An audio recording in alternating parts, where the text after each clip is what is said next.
Hello guys, welcome back to the channel. This is going to be our first episode of the podcast, which we're going to be doing weekly.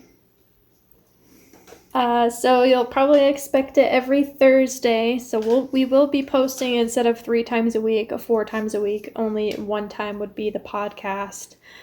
So we're going to be talking about some of the topics that I have already covered on the channel, which is the fostering journey with Zuri and the irresponsible versus responsible private breeders, and then the one that we covered yesterday, which is the trophy hunters. So I have Andrew with me, which he is a team member of Pause to Care For. So say hello. Otherwise known as Smiles. So he will be joining us for extra information and extra knowledge. Extra. Based on his previous experience working with the Humane Society and just another professional opinion other just with my own, so that way I have evidence that I'm working with a team instead of just being on my own. You need evidence that you're working with a team? Yeah. That's really sad. Well, I just want people to know it's not just by myself, because that's exactly what it looks like. Well, you run everything. I'm just here for the extra voice.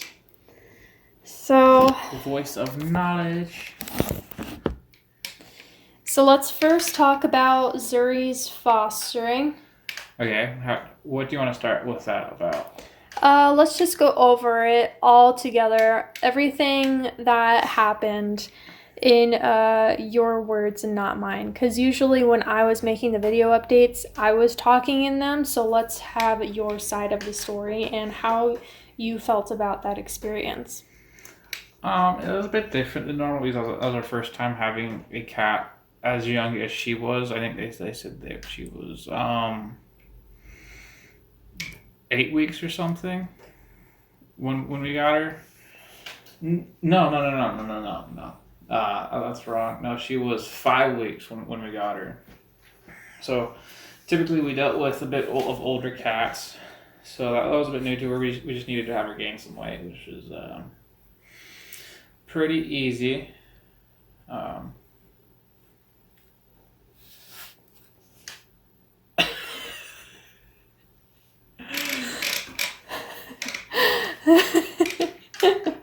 Yeah, maybe you really did that. Well, you really can't. You really cannot believe that.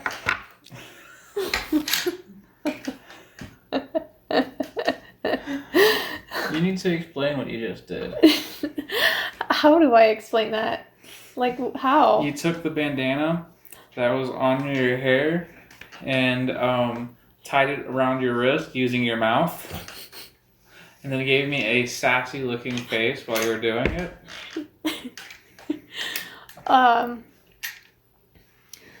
So what did you think about the issues that we had with her? I guess they're pretty normal. I mean, there's well, the Humane Society did all the tests they could before we got her, so there wasn't any no way for the Humane Society to know about that stuff. Okay, what would you tell people for advice about fostering in general? I know we only did cats, but Be extra cautious if they start like doing anything that isn't expected of a healthy dog or cat or turtle or whatever you're fostering. If it's something out of the normal, call the company you're fostering through. I mean, typically they have vets where they'll send you to a vet to get it checked out. You can eat. It's not like, oh, it's just diarrhea. It's nothing. Well, that could be something major, and you could be putting the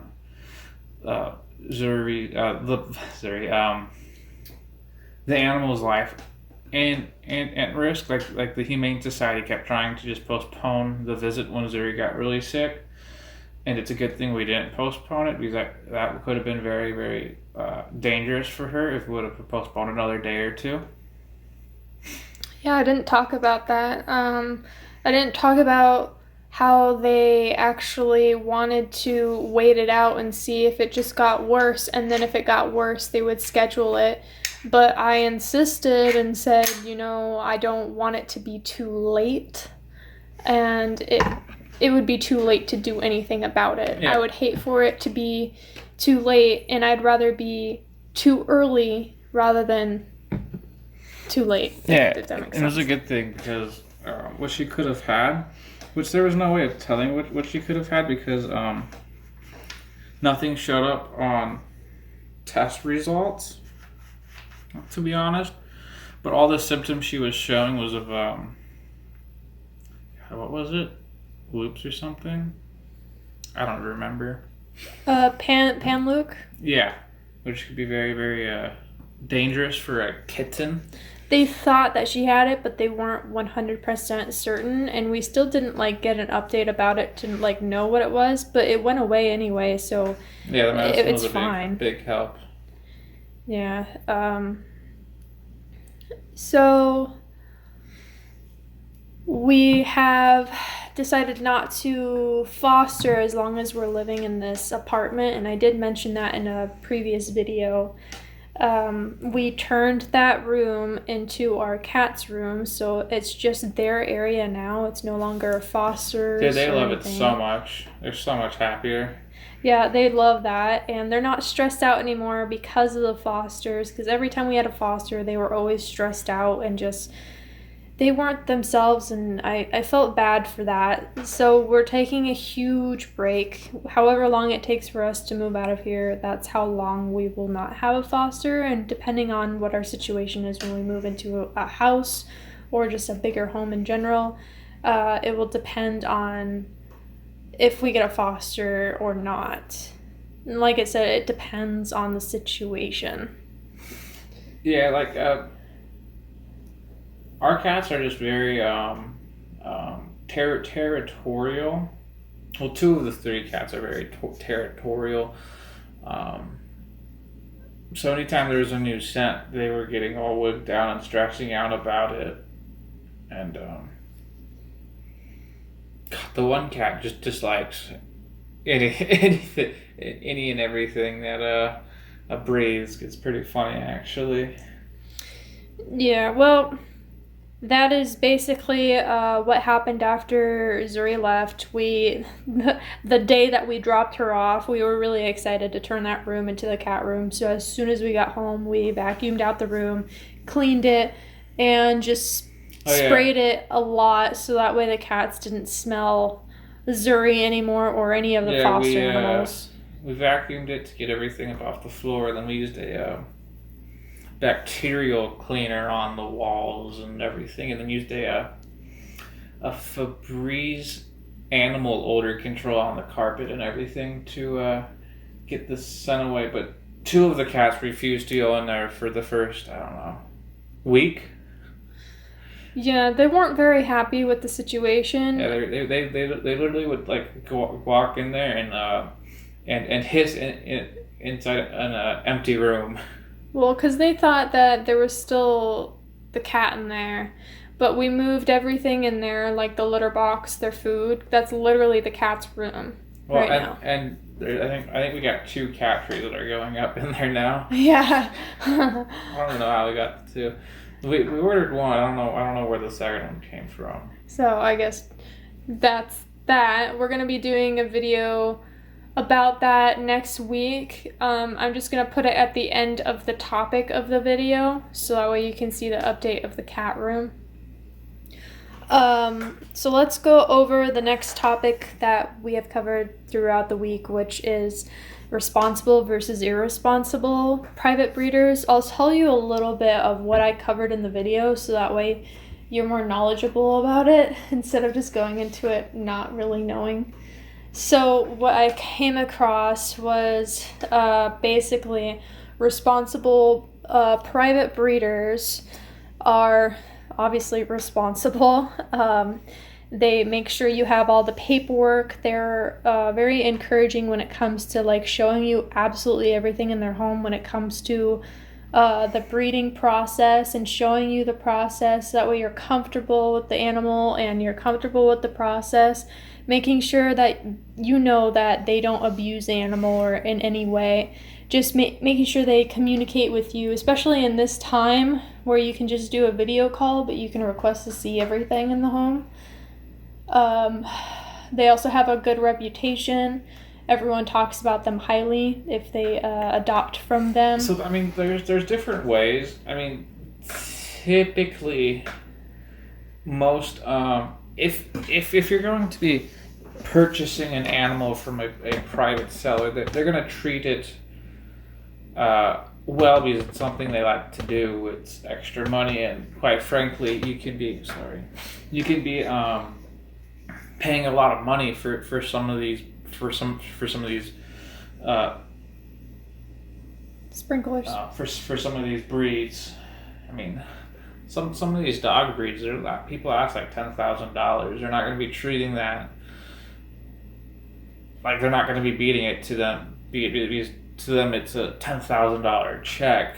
The ones who don't are the ones who don't treat it well are the ones that are on like Facebook or Craigslist and say, pick this animal up now. It's yours for free. They're probably not treating it very, very well. Well, also irresponsible private breeders. I was researching quite a bit to see what it was, how to identify it, and they basically said it's very similar to puppy mills. Just a backyard breeder is someone with little knowledge and experience. I mean that could go either way, but typically someone who's just getting into it is not going to know all the necessities of it. Right. That might not make them an irresponsible breeder. Just makes them. It could make them a noob, essentially, someone who's not well educated. But it's always good to ask questions, and if they have the actual paperwork of the dogs proving what they are, like if you buy a purebred pit bull or husky or like a wolf husky or any of these other like German shepherds, they typically come with paperwork. I really wouldn't buy a specific breed. Like if I'm looking for a specific breed, like I want it to be a wolf husky, I want to have the paperwork proving it's a wolf husky. I'm not gonna go to someone who's like, and then they're just saying it's a wolf husky and not have the paperwork for it. I'm gonna take that like, oh, you don't even have the paperwork for it. How do I know you? How do I know you're not lying? But then that also doesn't make them an irresponsible. It just makes them cheap. At the end of the day. Well, some irresponsible breeders will fake paperwork. Yeah, I mean, you can always go get it. There's always ways to like get it tested. I mean, so my one example of dealing with a private breeder, and I would just call this more paranoid than anything else with what she did. So we were getting a Scottish fold monkskin, right? It's a specific cat breed. I think she was asking like $1,500 for this cat breed, which it's for it being an actual Scottish breed, monkskin's a really good deal. So we go through. She wants us to do a background check to make sure there's no record of us. And everyone in the house had to go through this background check. So it wasn't just like, oh, I'm purchasing the animal, I have to do the background check. No, I was living with my parents at the time. Both of them had to do it, and me, we had to go do it. And it was like this. It's the FBI background check, and she tours the house, makes sure we know what we're doing. She wanted us to have at least one other cat, so we knew how to take care of a cat. She wanted to make sure we used the right type of litter and the right type of food, right? I mean, all that makes sense because she just wants to make sure that it's going to the right house. I feel like if they're willing to go that extra length, they really care about the animal, or they're just putting on the facade that they care. They could also be doing that, but I'm going to take that as they really care where the animal goes. They're not just trying to make money. They actually want the animal to go to a good home. And then we ended up losing out of the Scottish Fold Monkskin because we couldn't agree on what vet to take it to. She has her own vet. We have our own vet. We didn't want to use her vet because it's like, well, it's your vet you go to all the time. How do we know they're not lying? The vet's not lying to us about the animal being healthy and having all the shots and it coming into our house and having diseases we're not aware about that because the shots weren't given to it. We wanted to take it to a vet that we've trusted, that we've dealt with for a long time. And she said no. And she actually wanted us to sign a contract saying that we could only take the animal to that vet. And these contracts are legally binding, so that's why we never bought the Scottish Fold Monkskin. But we would have if she would have let us take him to our vet. But now I feel like that's just being a little bit over, what's the word? Protective. Yes, overprotective. But now I feel like that is a very, very responsible breeder. Now they don't need to do that. I don't think they fully should do that. But I feel like they should ask questions, make sure you're knowledgeable about what you're buying, and I feel like the buyer and the seller both need to go to the vet together to get the animal checked down to make sure the animal is healthy. I feel like that is all the only things that need to be done, and have the paperwork to make sure it's actually what you're buying, to be a responsible breeder. I feel like if they don't ask you questions, don't bother if you take it to the vet, and don't have the paperwork, I feel like they are an irresponsible breeder. It doesn't mean they're a bad breeder. I just feel like they're not a responsible breeder. Yeah. That's not someone who I would personally buy an animal from. That's the main point of the video. It's not saying these breeders are bad and good people. It's just the word is in it: irresponsible versus responsible. That is it. It's not they're a bad person just because they're not doing this, this, and this. It just means they're irresponsible or they're responsible. That is literally it. Just putting that out there. I want to emphasize that a little bit. So are you ready to move on to the last topic for this week? The one I did yesterday? Yeah. So, trophy hunting. Do you know what this is? Does this make you mad? Oh, I hate trophy hunting. I'm all for hunting. Right. I can't stand trophy hunting. Okay. So explain your definition in your mind when you think of trophy hunting. I picture a couple, typically, or an old in my head, and this to sound racist, this is not racist. An old white guy going to Africa to go shoot lions.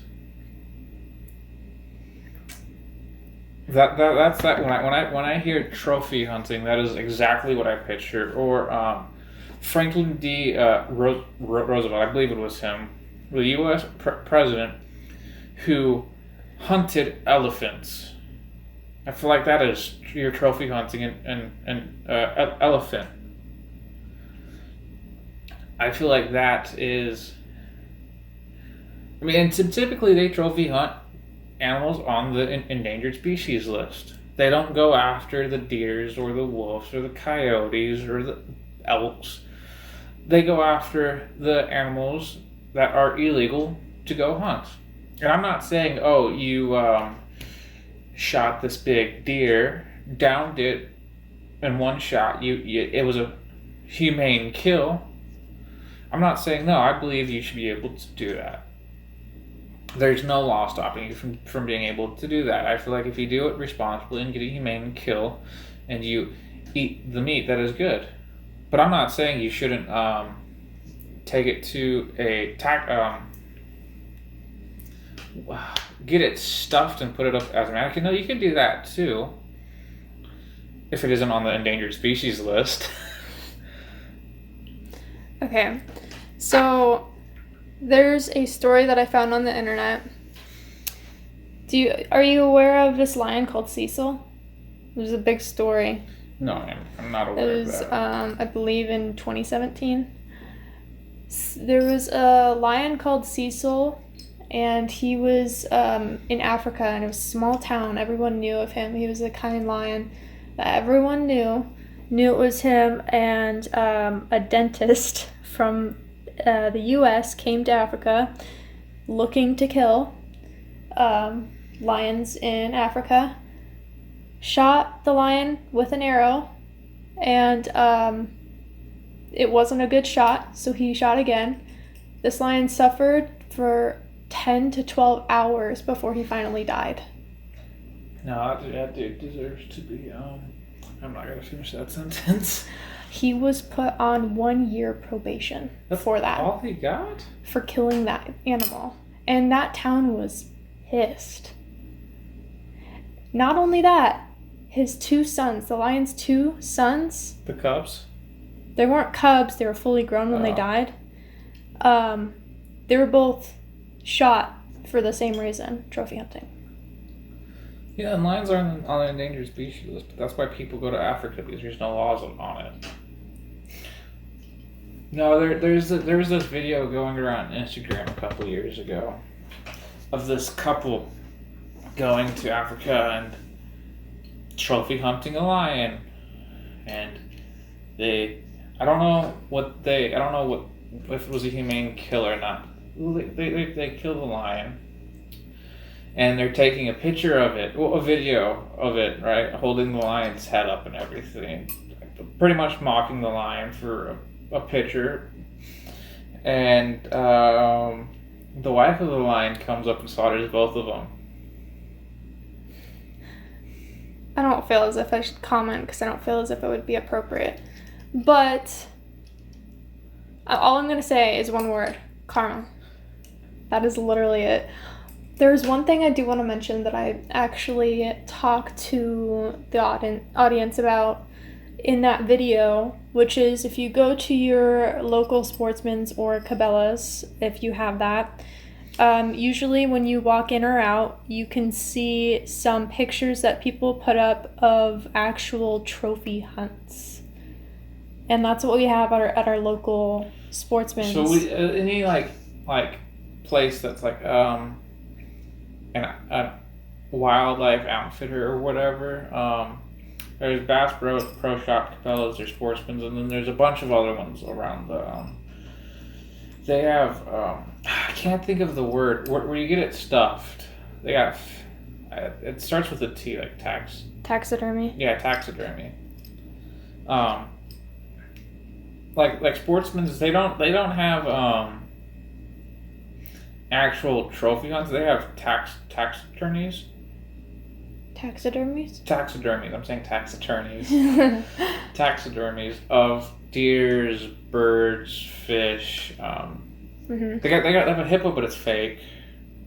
They have all these other animals, but like all the non-legal ones are all fake. Right. But like Cabela's by us has a they have a couple of like exhibits that you can go through. I just call them exhibits that you can walk through of like a fake elephants. They got fake bears. I surely hope those are fake elephants. I really hope they're legally they have to be. Okay. In the U.S. because elephants are endangered. They got like all of like the endangered ones are typically fake, but they got bears. They got they have a mountain lion. I think that mountain lion is real though. Well, one thing that I wanted to discuss this last week, I believe. I think I did post the puppy mills last week. I wanted to discuss that really bad. I forgot what I was saying. Puppy mills? Do you want my opinion on that? Yeah, for the time being, until I can think of what I was trying to say. Do you know what puppy mills are? And you've actually done some rescues with animal fights, which was another video I covered last week. So I volunteered at the Arizona Humane Society for 4 years. 3 of those 4 years, I remember what. So hold on, pause. I remember what I'm gonna say, and if I don't say it now, I'm going to forget for sure. Blonde. Yeah, I'm so blonde. Um, puppy mills are legal, and so is trophy hunting. Puppy mills, I don't believe you need any license or certification to do it. But trophy hunting, you do. So, trophy hunting, You have to pay an amount to do trophy hunting if they do it right. They say their excuse for making it legal is conservation, but there's no evidence that it actually does anything for conservation. Like, there's no traceable way to actually say, yeah, it's helping conserve, because they can't track the bodies that are hunted, because they're not tracked by the people that hunted the bodies. Does that make sense? Occupied much? The definition of trophy hunting. Trophy hunting is hunting of the wild game that is characterized by the selected harvest of a mature male animal. The trophy is the animal or part of the animal kept and usually displayed. Mm-hmm. It's basically a bragging right. I've always thought of trophy hunting wrong then. Trophy hunting is in the name. You bring home a trophy, which is the animal. That is your trophy. That is your prize. Yeah, I've always just done trophy hunting incorrectly. I've just always called that hunting. Oh, no. Yeah, it's purely out of pride and ego. So, I always just called that if you go hunting, because you have to be in. So in the state of Arizona, to go hunting, you have to enter a raffle. You have to then win that raffle, and then you can go hunting. And then the animal, you're only allowed 1 or 2 kills. Depends how many drawings you get. For each drawing is how many kills you get. Once you kill that, you can do anything with that animal. No, that's perfectly legal. I feel like that should be perfectly legal. I'm completely fine with that. No, what I'm fine with is them going to other countries, which what I consider trophy hunting is going to other countries to kill endangered animals. No, I feel like that should be illegal. Yeah, they're not necessarily supposed to be doing that, which is called illegal trophy hunting, which is it falls in the lines of poaching too, because you can trophy hunt an elephant, but at the same time you can sell its tusks, poaching, profiting off of endangered species essentially.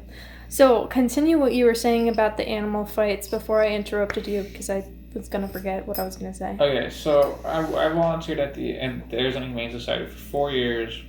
Was an assistant adoption agent for 3 of those 4 years, and within those 3 years, I would bounce back and forth between the 2 campuses we have here in Phoenix, the Phoenix metropolitan area, and would go back and forth between cats, dogs, and then in the last year of the 3 years, I was the reptile, or they called it the other species specialist. Essentially, reptiles, rabbits, birds, all of the non-normal ones they would find and rescue and put up for adoption. I was the specialty person for that for about a year, and they would if I was at one campus for that day and someone wanted to adopt an animal, one of the other animal species, ants. I would actually have to leave the campus I was at to go file the paperwork for the other species adoption. Which I thought was kind of messed up that I was the only one doing it and wasn't getting paid. But hey, I was volunteering. And then there was some drama between me and some other people who, just some private beef that I was going. So I got actually pulled out of the adoption agency and was put into the volunteering with the animal rescue team. And that could be a podcast in itself, just doing that.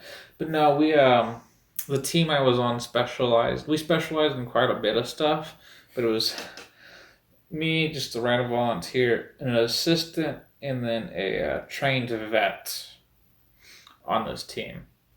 And it was always just us three on this team, and we specialized in wildlife, the humane put down of injured animals, and capturing dog fightings, dogs that were dog fighting, or even we did a couple of chickens, but the capture of aggressive animals essentially is what they called it. And anytime the police was breaking a dog fighting ring, we would have to go in to make sure the police officers weren't getting attacked by the dogs. We were assisting the police in the raid by raiding the dogs or chickens or whatever. There was a turtle fighting ring one time we broke up. The things they fought was just the weirdest stuff. That was my little tantrum. No, so I mean, some of the stuff they fought was just the most random stuff ever. I mean, chickens, turtles, cats, ferrets. Did one dog fighting rink actually. Chickens are the worst, man. They hype those things up on cocaine, and they're so aggressive. That scene from the Hangover, where in the Hangover 3. Yeah, no, they're like that. They're aggressive. They hype them up on cocaine. It's the worst. The dogs are pretty easy to you just use a laughing gas and they go to sleep. Essentially, they do that like a laughing gas grenade. It doesn't explode. It just releases like a laughing gas smoke grenade. Essentially, they go to sleep. Then we cage them. Ferrets, because they're like spineless, is really weird because you pick them up and they just kind of like pretzel themselves. It's the weirdest thing. And then turtles, and it's typically snapping turtles. They'll take a chunk out of your finger. But no, they're what were you asking? I was just seeing what your experiences was with animal fight. The worst one was the 300-pound boxer. I mean, this boxer that if you stood this boxer up and he stood like a human, he was 7 feet tall. I mean, this dude, he had muscles on his muscles on his muscles. I mean, this dog was literally trained every single day to become a dog fighter. I mean, this thing would look at you and it would just incite fear in your soul. And laughing gas didn't put him to sleep. And he was a smarter one. He hid in the shadows until a policeman turned the corner and he mauled a policeman. And we had to, and this was the only time they broke a dog fighting ring. The one time, and it scarred me for a while. Policeman turned the corner and the dog just literally reached out with his hand, grabbed him, and just pulled him down and started eating him. And we had to non-humanely put down the dog to save the police officer. Did the police officer survive?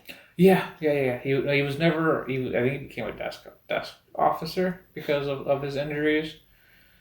I mean, when I say non-humanely, no, this dog was put it lightly, it was non-humanely put down. It sucks because there was no way of saving this. Yeah, I know that. But no, it was not non-humanely. It was that's the human's fault for that dog becoming the way it was. Yeah, but no, it was the most. That sucks. Well, have you ever done a rescue with any puppy mills? No, because they're legal. That's true. But That's pretty much all I wanted to cover. Unless you have anything else I can to say. tell you a really funny story, so we know a funny story. I think of this and it still makes me laugh. Okay, cool. We can end the video on a good note. So people set up traps to catch stray dogs or stray cats, right? And then they go out to the desert and they release them into the wild. This one dude caught a mountain lion. He lived in a part of Phoenix that's just outside enough of the city where it's still almost like the city, but you still get mountain lions and coyotes and stuff. And he captured a mountain lion thinking it was a dog, and he went out to the desert and he released it.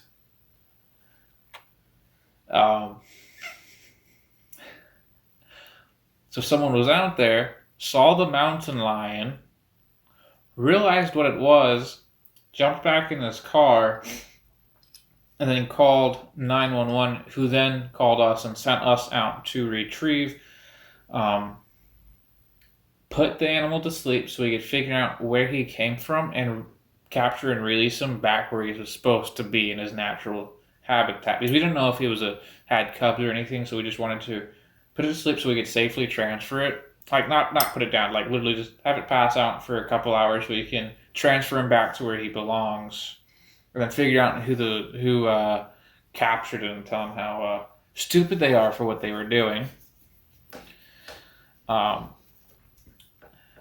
When we deal with these more aggressive animals in these one-on-one situations, we put on the police training suits where the dogs can bite and not really do any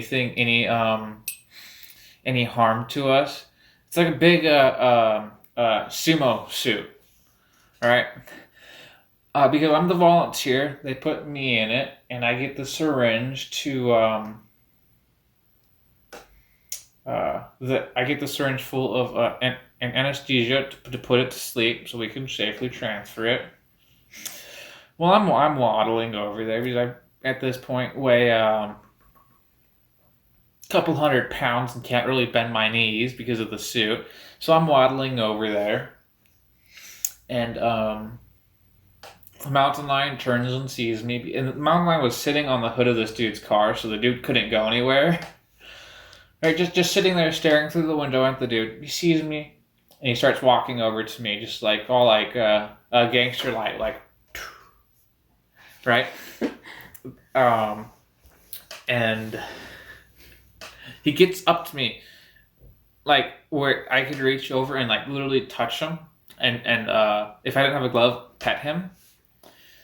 Sniffs my crotch and bites my crotch, and the thing just leans back and just starts shaking me aggressively. Keep in mind, with the suit on, I weigh about 305, and he's just shaking me like I'm a chew toy. Shook me for like 2.5 hours. Like, I'm throwing up the whole time until he gets tired and just lays down when I can inject him with the anesthesia and put him to sleep so we can put him back where he belongs. In the meantime, my whole crew is just sitting there on their phones, dying, laughing about it. It just made me super dizzy and gave me a minor concussion from shaking me so aggressively. But I mean, this mountain lion, I had so much neck strength to just shake 300 or 1 pound, just shaking like I'm a chew toy.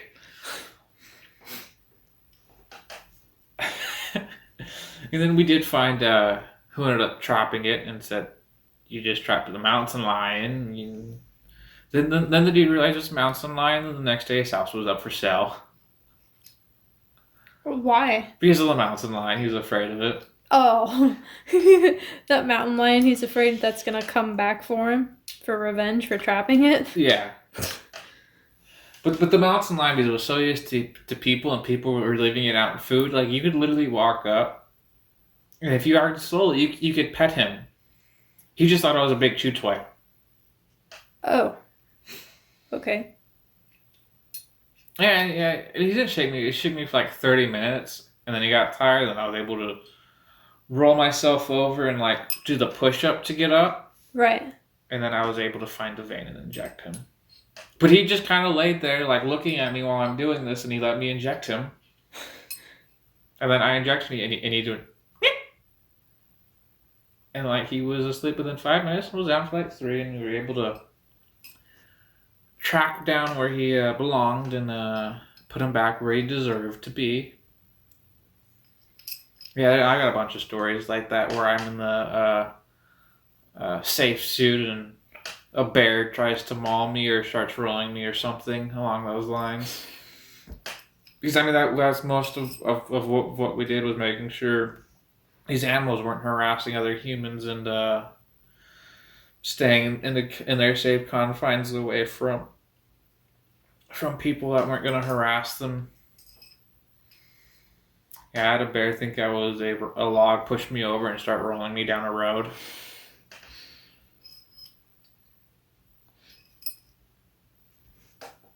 Is that it? Yeah. Okay. Well, I'm going to end the podcast here. I just wanted to cover a little bit more about the topics with someone that has a lot more experience than I have. You need to tell them before you met me, you hated cats. Yeah. Well. And now they're your favorite animal in the entire world. Well, when I was a child, like an infant, I was like in my crib. And a cat jumped into my crib, and apparently I scared the crap out of the cat, and the cat scratched me on the cheek, leaving me with a scar for years on end. And my mom really hated cats after that. So I was born into a house after that did not like cats. No one in that family liked cats. So I just thought cats were evil and not good animals. So I was always afraid of them because I was always told stories about how bad cats are. So once I met Andrew, he had a cat and he was up on the top of the stairs, and I was told to go upstairs, and I literally couldn't because I was scared of the cat in the way. And every time I got close to the cat, he would do that sound, and I thought he was gonna try and bite and kill me and just pounce on me and do mean things. So I was scared to go upstairs, but after a while of getting to know that cat, him and I became very good friends. And now I really enjoy having cats around. Don't lie, you weren't scared. You started crying and saying, Andrew, I need your assistance. Your cat's on the stairs. It's not letting me pass. Yeah, I was really scared. Oh, it's gonna kill me. He thought it was the funniest thing, and I think his mom was there, and she was dying laughing too because my dad was also there. He was dying laughing. The whole family was there. We were all just laughing. I was so afraid of cats because I thought they were out to get me my entire life. Dude, the cat was like 16 years old too. But like, why was he making all those noises when I came close to him? Because he's a sexist racist. Well, that's all we have time for today. I'm not going to make this podcast any longer. It's 45 minutes long almost. I just wanted it to be an hour or less. So we have to go. We have like 2 cat trees to build. So. And 1, 2, 3. Okay. Cats to feed. Yeah. So I'm gonna let you guys go. Thank you for watching the podcast. I'll see you in the next video on Monday, and you'll get to see what we post about. 'Cause I'm gonna make it a surprise. I'm not gonna tell you what it is. Yeah, So, you'll probably see me in it because I think I know what it is. what do you think it is? Us having fun time with the kitties. No, I don't know what it is. I'm just assuming I'm going to end up being in it somehow. There's some topics that I do want to cover that you are more knowledgeable about, so you might have to do the videos for me. Okay, in like certain what? videos. Like what? We'll discuss it later. Because it's literally on my phone. I'd have to stop recording in order to find it. Okay, guys, we'll let you guys go. Thank you for listening to the podcast. Really appreciate it. And we'll see you in the next videos next week. We love you. Bye.